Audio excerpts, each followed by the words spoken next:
BNP জামাতের জন্য খুবই গুরুত্বপূর্ণ খবর, উদ্বেগজনক খবর, চিন্তার খবর। সরকার এবার আরও বড় সিদ্ধান্ত নিচ্ছে, আরও মারাত্মক কিছু করতে যাচ্ছে। আমরা আলোচনা করছি 7 জুন 24।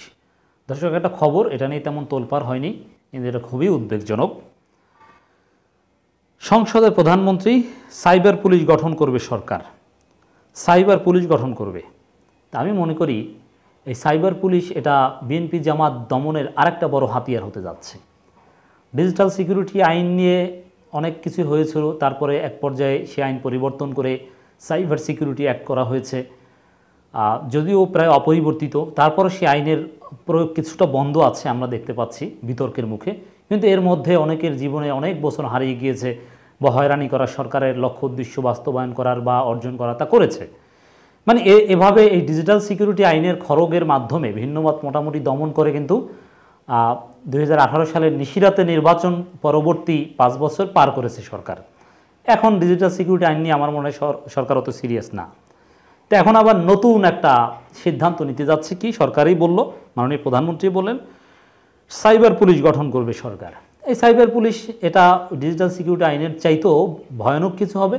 এটার মাধ্যমে বিএনপি জামাতকে দমন করা হবে, ভিন্ন মতকে দমন করা হবে।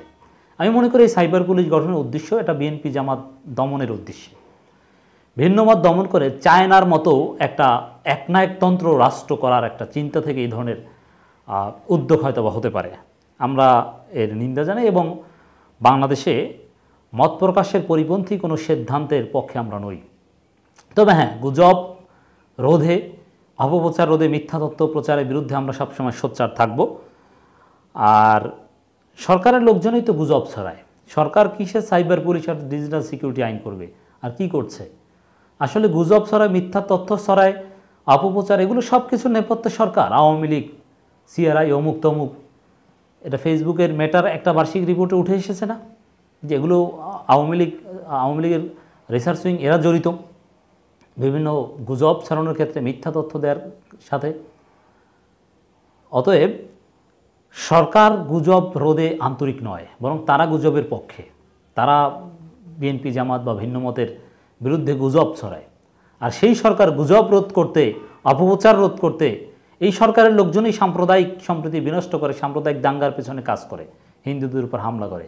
তো এই সরকার সাম্প্রদায়িক দাঙ্গা বা সাম্প্রদায়িক উস্কানি বন্ধ করতে ভালো ভালো উদ্যোগ নেবে, এটা কি কল্পনা করা যায় না? এটা হতে পারে না। এর মানে আসলে বিএনপি জামাত দমন করাই সরকারের উদ্দেশ্য। নিরাপদ সাইবার স্পেস ও সাইবার অপরাধ দমনে বর্তমান প্রেক্ষাপট বিবেচনায় একটি আলাদা সাইবার পুলিশ ইউনিট গঠনের পরিকল্পনা রয়েছে সরকারের। এ তথ্য জানিয়েছেন প্রধানমন্ত্রী শেখ হাসিনা গত বুধবারের কথা। 5 জুন জাতীয় সংসদে প্রশ্নোত্তরে সংরক্ষিত মহিলা আসনের সদস্য ফরিদুন্নাহার লাইলির লিখিত প্রশ্নের জবাবে প্রধানমন্ত্রী কথা বলেন।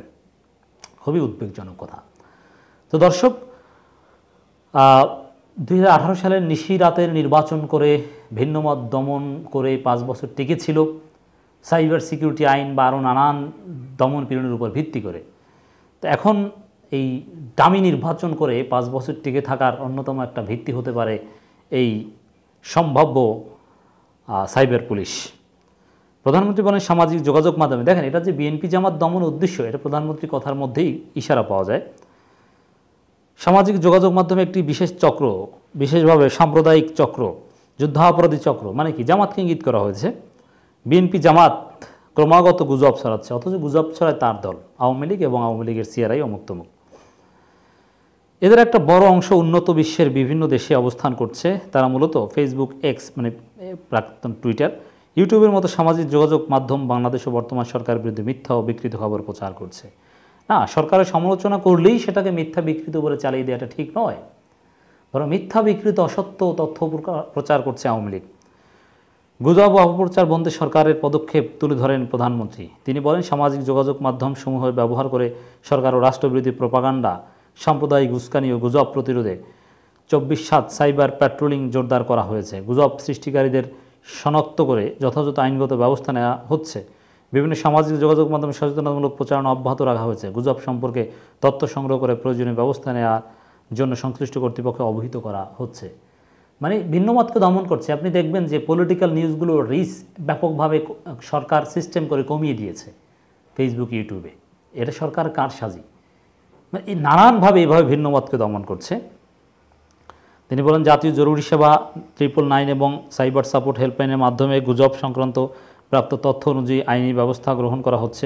সুনির্দিষ্ট অভিযোগ তথ্য প্রমাণ সাপেক্ষে ইন্টারপোলের সহযোগিতায় বিদেশে অবস্থানরত গুজব সৃষ্টিকারী ব্যক্তিদের শনাক্ত করে আইনের আওতায় আনা হয়।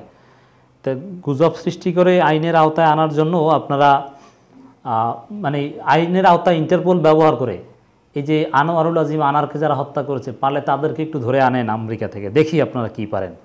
কিচ্ছু পারবেন না, শুধু কথাই বলতে পারবেন। এক আওয়ামী লীগ আর এক আওয়ামী লীগে হত্যা করেছে, আমরা বিচার চাই।